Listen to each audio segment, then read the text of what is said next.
En el día de hoy te voy a enseñar a activar y desactivar los mensajes temporales en WhatsApp. Existen dos formas de hacerlo: solamente activar los mensajes temporales para un chat o activarlo para todos los chats. Primero les voy a enseñar a activarlo para todos los chats. Simplemente se va acá a los tres punticos, luego a la opción que dice ajuste, luego acá donde dice privacidad. Estando allí, veanlo por acá donde dice mensajes temporales. Si usted le da allí, pues básicamente esto lo va a activar para todos los mensajes.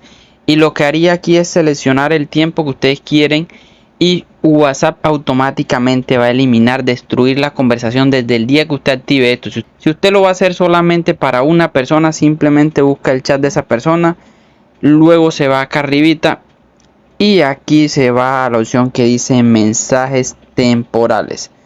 Y aquí usted lo va a activar solamente para ese chat.